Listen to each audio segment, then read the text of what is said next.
Hello and welcome to Leveraging AI. This is Isar Meitis, your host, and our guest today is Karl Ye. Karl is a brilliant professional and he's an AI enthusiast that is leading the AI charge within his organization.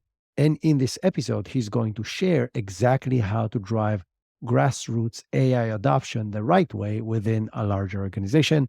At the end of the episode, I'm also going to give a few quick updates of really important things that happen in the AI world this week. So stay tuned for that. And now for the amazing episode with Karl Ye.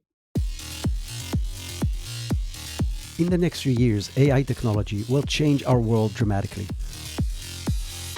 Whether you are a business executive trying to catapult your business forward, or just somebody who refuses to be left behind and want to advance your career, this is the show for you. I'm your host, Isar Meitis, a serial entrepreneur and an AI enthusiast. You'll hear invaluable practical tips from innovative business leaders, AI practitioners, and some of the brightest AI minds in our world today on how you can leverage AI in ethical ways to advance your career and grow your business.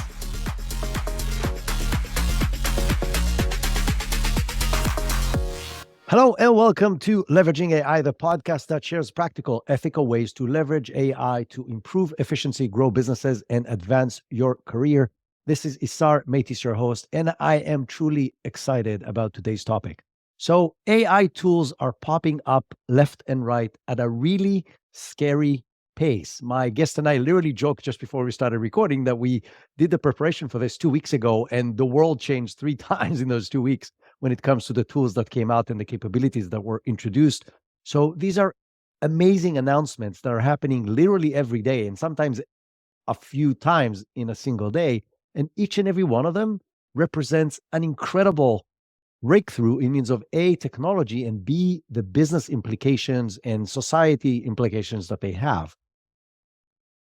That being said, most people don't really understand, and definitely businesses cannot keep up with that pace of new tools being presented.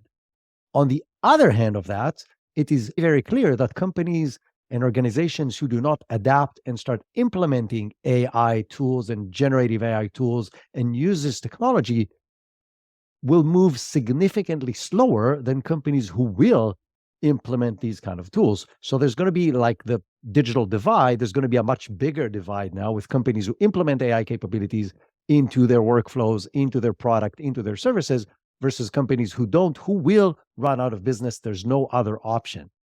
That creates a very problematic formula, right? On one hand, there's all these tools and bells and whistles and tactics that you can use that are coming out at a scary pace. And on the other hand, how do I implement this into a business? Because otherwise, I'm going to run out of business. So while this is a very clear problem, there is an approach that can help you as an employee of a company, as a manager in a company, go through a process that will allow you to introduce new tools and new AI-driven strategies into a business in a way that has a higher chances of being successful in the implementation and hence can help the business be more successful. And that's going to be the focus on today's conversation. The conversation is going to be with Karl Ye. Karl is a marketing demand generation expert by trade, and he's an AI tools magician by reputation. And he has done this in his business. So he has went through this process himself. So he just doesn't just talk the talk, he also walks the walk. And hence, I'm very excited to have him on the show today. Karl, welcome to Leveraging AI. Thank you so much, Isar, for inviting me because I love this conversation and what we're exactly going to talk about today. Karl, let's go back to your view of this and looking at this from somebody who's a senior employee in an organization, but not the guy running it. And you have this passion for this topic, hence why you're looking at the reviews and you're testing stuff out and you're playing with this and you're following all the right people. And they're saying, how do I take this into the organization so the company I work with can become more successful? What's the starting point for all of this? I think when I wanted to take this to our organization, I'll use ours as an example. I think even before going into the tools, going into, oh, ChatGPT can do this, or as we've seen, the 100 prompts that you could use to do all sorts of money, change your life. It's illegal to know these. Like before even getting to that, I think the key thing is, what is the level of knowledge in your organization about this topic, just in general, right? Some people could be using it. Some people could just be dabbling in it.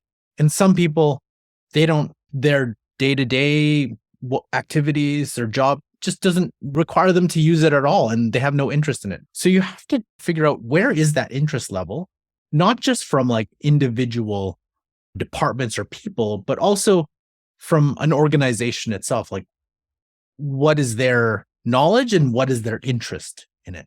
I think that's like a key piece that I've learned when I've done so many presentations to our executive teams, to different departmental heads. And you'll notice the different levels of understanding and the different levels of wanting to use it, whether or having a perspective of, hey, this is a huge opportunity for us, or, oh my gosh, this has a negative impact. It could replace a lot of us. So just having that understanding is so key from just when you're thinking about introducing AI into your business. I love your answer. I think the biggest thing that I'm seeing, and I'm now teaching courses on this, is understanding the level of the person you're trying to talk to. And the variance is insanely big. Like the gap between the people who know absolutely nothing to the people who are like you and me, who follow the news and play with the tools, is vast, and it's growing every single day because new stuff is happening literally every single day. And to have a conversation that is beneficial, you have to adapt it to the level of the audience you're talking to. I want to ask a very practical question. How did you set up the stage to even have the initial conversation with the executive team to introduce these things to them? Because if you're a C-suite person, okay, you raise your hand in a meeting and you can do this. But if you're not, you have to walk in through the door of somebody and say, hey, I think as a company, we need to pay attention to this. I want to introduce this to the leadership team. How did you approach it? What was your approach to introducing this? I initially started by, I've had an interest in AI since about 2016, understanding what's now Google DeepMind. But really, just like every one of us, we were surprised about the uptake of ChatGPT when it was launched in November, right? The end of November. In December, it just started blowing up. So even with people who have had an interest in just researchers and talking to people who've been in AI for decades, they're like, we don't know what exactly happened in November, but it went mainstream, and that was the end of that. Yeah. And even Sam Altman said ChatGPT is a terrible product. Like, they never thought that would go anywhere. So that was an interesting point. And how I started, I guess, getting noticed in the organization was, we have Slack channels, and then I would say, hey, have you tried this? Have you tried this? This is actually going to make your work a little easier. Not knowing at all that I was going to start presenting all these facts, but I was taking in. And then what's happening is people were starting to notice, hey, wait a minute, this isn't just another crazy Karl like tool that he's promoting, but it's actually impacting. And then I can hear about all these people talking about it at the same time in my networks. So it's making that connection. And then how I got into the leadership aspect is, I'm pretty close with a couple of our executives just because we work together on certain things. And then that trickled up to just one of them saying, hey, it'd be nice is if we're hearing about it. One or two of our CTO, she used to be a data scientist. She's really passionate about it. But I think from a whole, we'd love you. We've been seeing a lot of the stuff you're doing. And can you give us a presentation? And that was it. Can you just give us a 20-minute? And I fought the 20-minute and I said, hey, I can't do a presentation in 20 minutes for you. I need you to give me at least 40 minutes. And we went back and forth until I got the full 40 minutes. And it was very beneficial that we got that 40 minutes, because there's no way we could have covered an entire presentation on AI in 20 minutes. Yeah. And then, and make sure you have room for discussion. There's no way you could do that. So for me, it was just more about sharing the tools, and then, hey, did you check out this new thing? And just kept going and going. And then people started to notice. And that's really how I got the initial conversation with the executives, which then once the executives learned about it, and then it just blew up in our organization. And then everyone's like, hey, can I see your presentation? Brilliant. I want to touch on two things in the back end of what you said that tie to a lot of things that I believe in, and I know that you do too.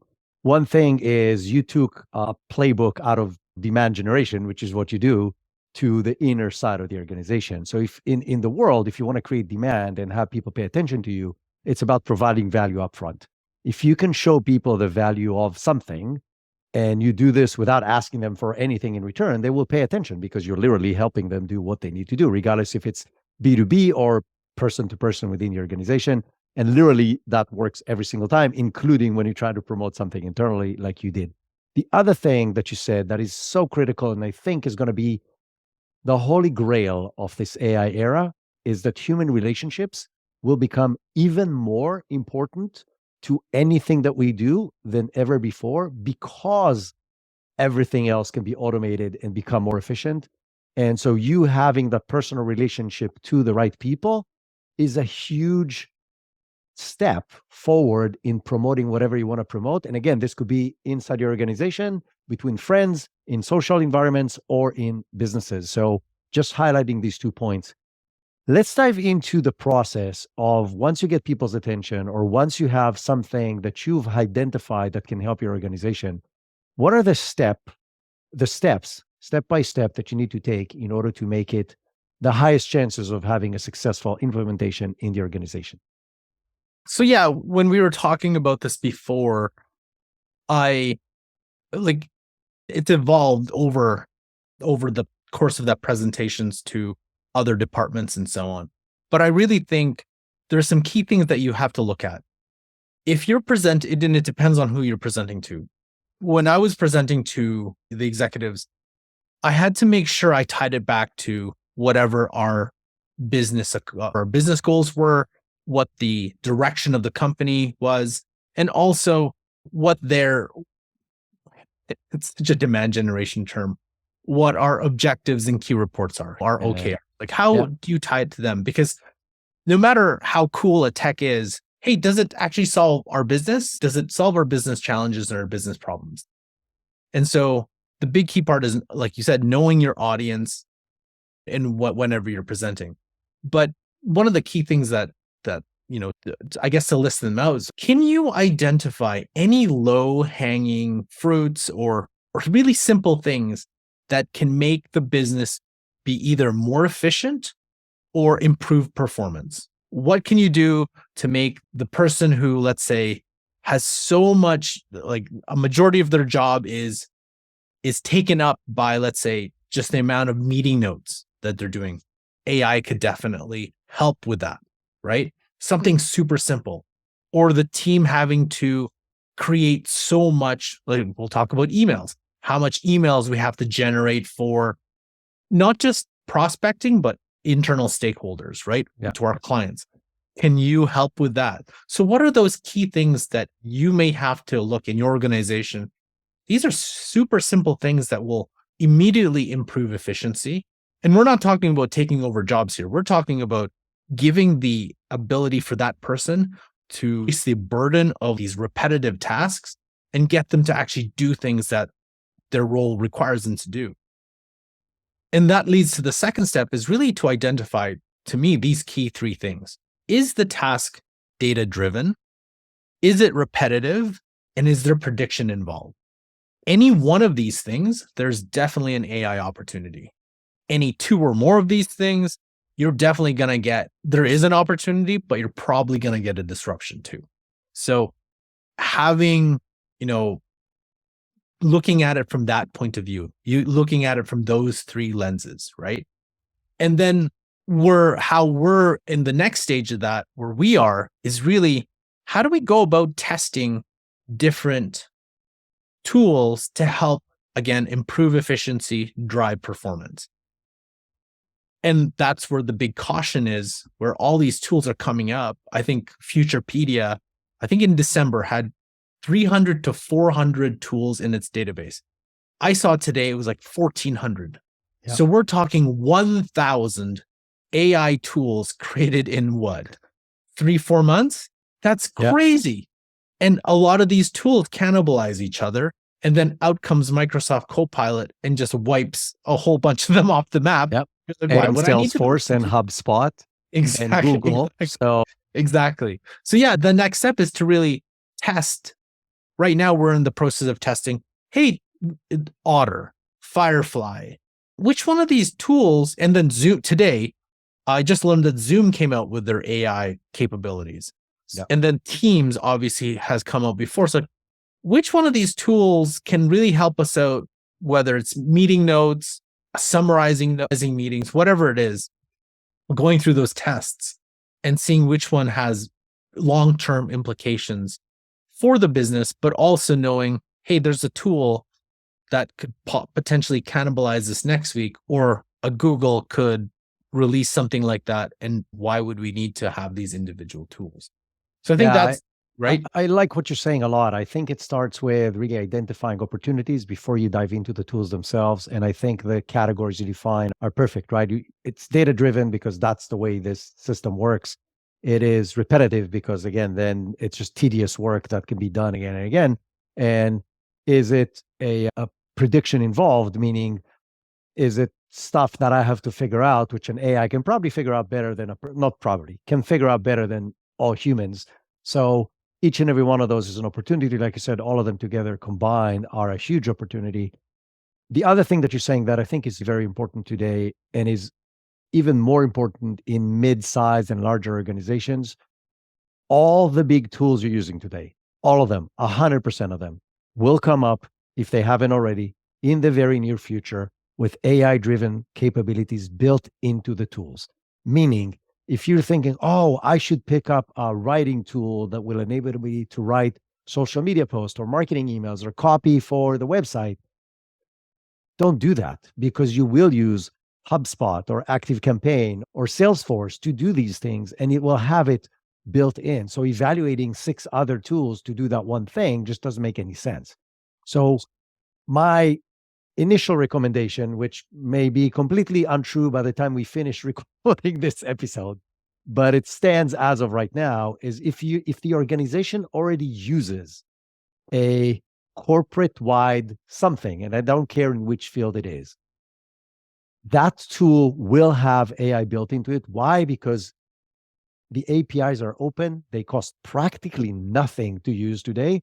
And so putting them into any tool that's out there today is a relatively simple technological task that gives a huge, incredible benefit to the people who will learn how to use it. And the learning curve within the organization is not going to be insane because we already use Microsoft Office, we already use Salesforce, we already use HubSpot, we already use whatever the case may be. So that will be recommendation number 1. Now let's go back to your thing. So now I've identified the low-hanging fruits and I know what they are. How do I test them? That was the next thing you said. I think like the testing has to be with multiple people in your organization. What I found useful in our organization is having a small group of people, and there will be, I guarantee, a lot of people in your organization would be very interested in testing out different tools to help them function, right? Sure. And maybe find some of those champions, find some of those people super interested. And there's no way that you can potentially test all the tools yourself. And not only that, some tools would be more relevant for different teams than your team. For our team in demand generation and in the marketing team is specifically, the content creation is any type of content creation tool, probably a big one, right? Any type of spreadsheet tool, any tool that analyzes finances, our revenue ops team would definitely do. Like GitHub's Copilot X would probably be beneficial to our software engineers. Okay. So finding those people who test how against your workflows. Is it actually making my workflow easier? I know a lot of us, ChatGPT, a lot of us can't live without that tool from now on, right? Yeah. However you use it. But really think to yourself, hey, if this tool tomorrow or the next hour disappears, would my workflow actually change?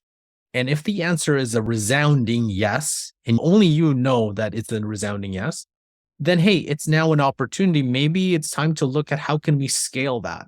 How get the feedback from other people? Like look at how their processes and workflows are going and how we can improve theirs. And then go back to your team and have that discussion and what are some of the tools that you could present to the back up into the various groups that you actually want to pay for, right? And when I say pay for, I'm not saying don't do a year membership. I would say like a month or two, right? Relatively low cost, $15, $5, some are $30, but just one-time fee. We're not talking putting $1,200 down for the full year. Actually make sure to use it in your workflow and see. And at the same time, be on the lookout for similar tools, because I guarantee you there's going to be another AI tool that's going to come up trying to do the same thing. And that's why it's important to keep testing and knowing the things that you're testing, and also understanding, hey, some things could be coming out, or a Microsoft could come out and just say, hey, we have all these tools. Then you don't even need to use any of these writing tools or social media posting tools or so. So I think that's the kind of next thing that I'm learning to test. Great points. I think the testing part is very critical. I think the interesting aspect here when it comes to testing, one is most companies have some kind of management mechanism in place, which really allows you to see how many tasks you're doing, how fast you're doing them. So again, from mid-sized businesses and even a lot of small businesses, it's actually very easy to track the impact of the tool now compared to a week ago when you didn't use it, because you can literally go back to your reports and see, oh my God, I got more stuff done and I got these tasks done faster and so on. So that's aspect number one.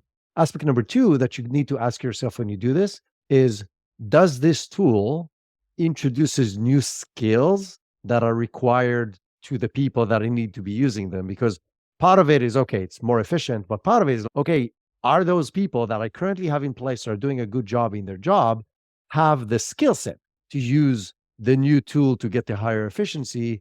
Or do I now need to either invest in training them to do what they need to be doing, or replace them with other people that have those skills to get the higher efficiency?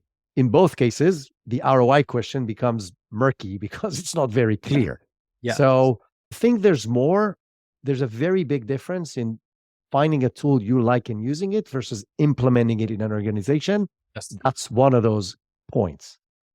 I think you just touched on, when you talked about onboarding, remember, a lot of these tools are tools just like any other SaaS tools, any applications.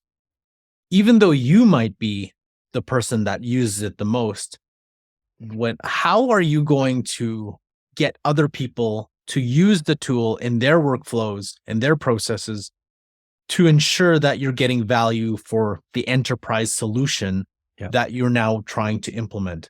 Because we do a terrible job of that with the current tools we have. Imagine trying to now apply AI into only 2 people will be using AI, the rest aren't. I think though that'll be a little different because of the speed and then how AI is fundamentally changing SaaS itself. But I still think you have to think about it. Hey, this is a tool that we need to onboard. This is a tool that I need to ensure that, how are we going to teach all the people in my department how to use it? What are the benefits are? And are there learning modules for this? Is it part of the employee handbook? Is it, how are you going to train new employees? Like, all those things have to come into consideration when you're even purchasing it. Because it isn't just, hey, this is Karl's tool, Karl's going to use it, and only Karl knows how to use it. That is the worst possible thing, because there's just so many things wrong with only one person understanding how a tool works. I think you have to have every single person, or as many people, whatever it is, using the tool itself. So I agree with you. I think that takes us to the next thing, right? So you did the grassroots thing, right? You found tools you like, you shared it with people in your organization. Some people said, oh, this is cool, I want to use it as well. Probably came and talked to you. Some was more formal, some was less formal. Some people just found the tools and said, okay, this is pretty easy, I can use this. Then you started thinking like, okay, what are the other implications from an organizational perspective? Now you have both components of this formula. One hand, it's a tool, I've tested it with several people. Here's what I think is required to implement this corporate wide, how do you present this to leadership in order to get this moving forward? I think this is where you go back to how you would present any type of technology to leadership, right? We talked about, hey, what is the benefits to efficiency? What is the benefits to our performance? And it has to be put up to that, especially if you're doing it in an organization or in this economy where every dollar is probably being scrutinized a little bit more so than maybe the past decade. Hey, we're going to pay, I don't know, $10,000, $20,000 for each of these AI tools. Right now, you're paying $100,000 a year for 4 or 5 AI tools. So if we're going to pay for that, what is the actual outcome? And I think this is where, when you present to your teams, like, why are we going to pay a Jasper? Why are we going to pay, I don't know, a Firefly? Why are we going to pay for these models, and what is it going to do for us? And understanding too, the questions that is inevitably going to come up. Hey, is this going to replace these positions? And I'm not saying they are, but understanding that aspect of it, because that is going to come up.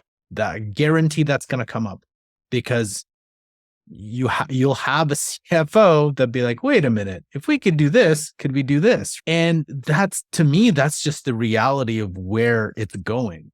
It would be irresponsible in one sense for someone to say, hey, do we need this many resources when we can start doing this now? But it would also be irresponsible to think you can replace people just with AI today in its current form, because that would be irresponsible too, because we're still at a stage where we need the human input. We need the people. We need the capabilities.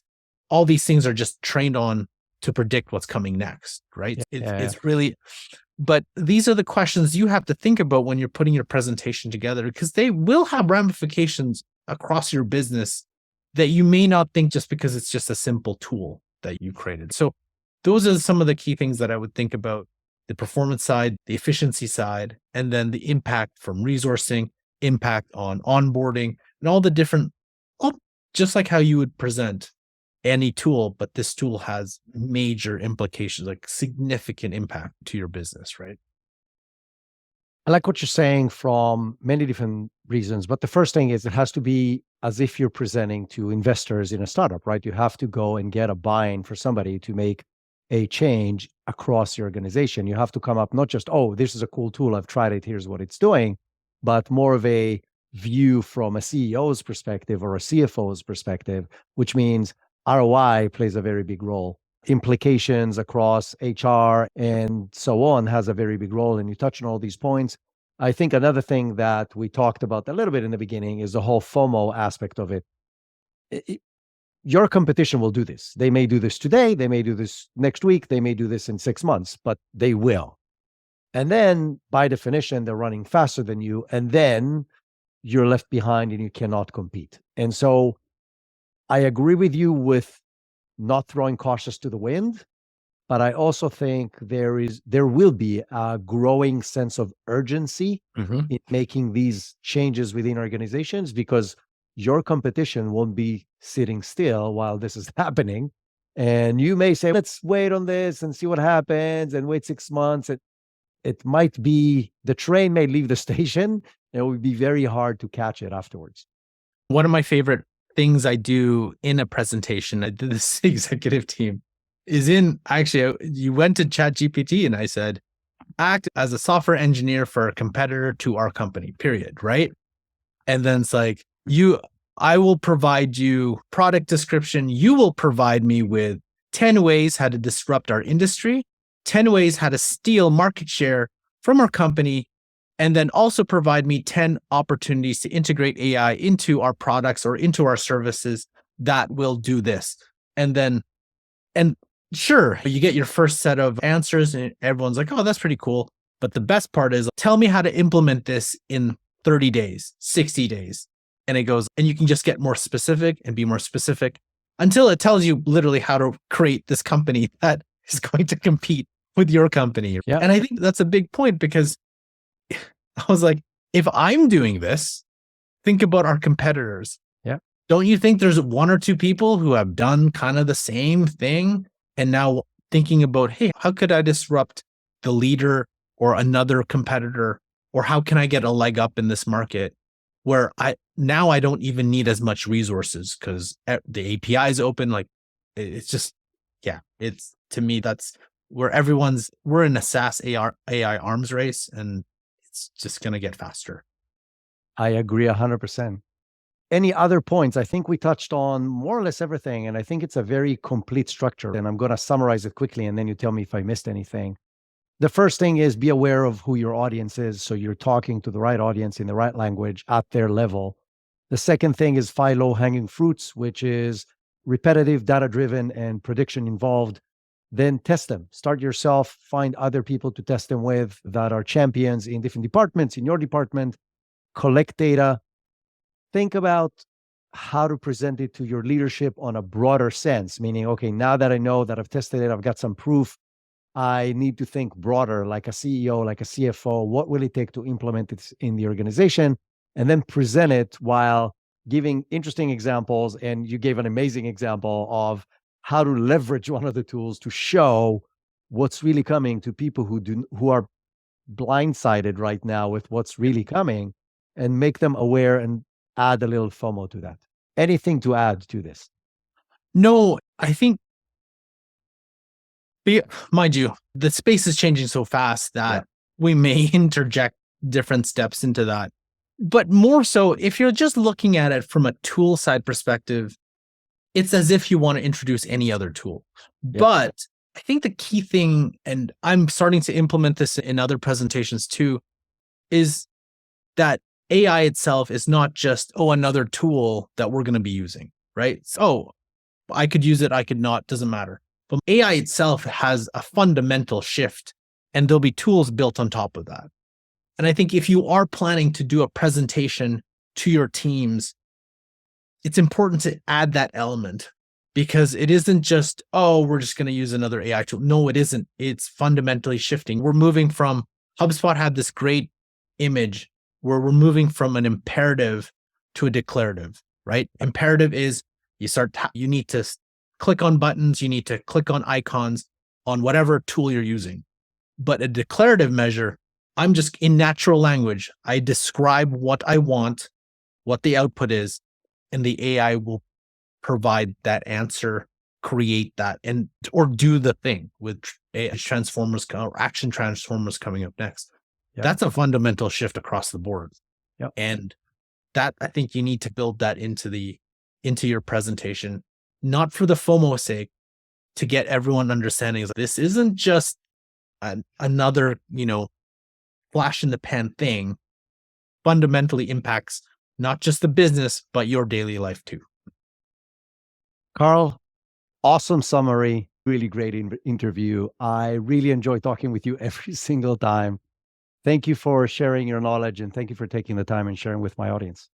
Awesome. Thank you very much for having me, Isar. Oh, I forgot. If people want to connect with you, follow you, find you, work with you, how do they do that? So best place obviously is LinkedIn. But if you want to connect with me, I'm really documenting my journey on TikTok. The handle there is Your Next Level Marketing, and just documenting all the things that I've been doing through AI and really weaving it into marketing as well. Awesome. Thank you. Thank you. Thank you. What a great conversation with Karl. He is really smart, and he's really figured out the right way in order to drive AI adoption within a large organization, grassroots style.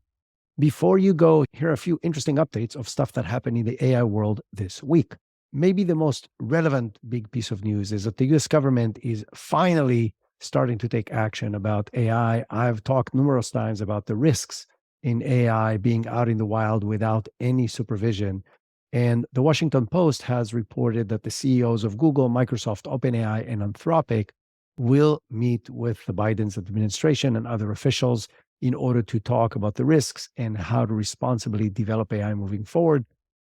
Do I know exactly where this is going to lead and what action is going to be taken? I don't. My take is probably very little, but the fact that the government is finally paying attention at the highest levels is a very good sign from my perspective. And I really hope this will lead to more control and better understanding and more guardrails in order to let us benefit from the amazing positive aspects of adapting AI and hopefully minimize the risks. On the flip side of this piece of news, Dr. Jeffrey Hinton, who is considered one of the godfathers of AI, him and his students built a neural network back in 2012. And he was one of the pillars of AI development within Google.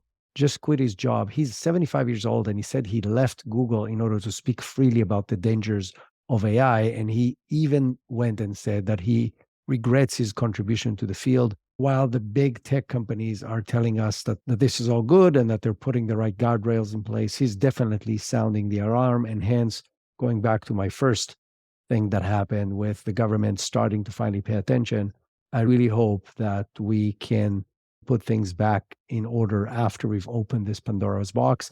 And I think it's all up to each and every one of us to be responsible and to make sure that other people are aware of the possibilities, good and bad, and what can happen in order to hopefully drive to a positive outcome. The last big piece of news for this week, and there's obviously a million small ones, is that Reid Hoffman, the co-founder of LinkedIn, and Mustafa Suleiman, the co-founder of DeepMind, started a new company called Inflection, and they're releasing a new chatbot called Pi. Now, do I think the world needs another large language model that can do some things? I don't know. What are its chances to take market share out of ChatGPT and secondly, probably Bard and Bing and Lambda? I don't know that either, but I do know that these two guys carry a lot of punch with them. So I do expect to see this growing to a scale that will at least be meaningful to some people. It will be very interesting to see in this new world of large language models how companies niche to specific needs of specific audiences and then capture that audience, because just competing with everybody is going to diminish the value of all of them together. And so I do anticipate that more specialized things are going to happen, character.ai in the direction they took in other companies like that. And until next time, keep exploring AI, share your thoughts with the world, share your thoughts with me on LinkedIn, and have an amazing week.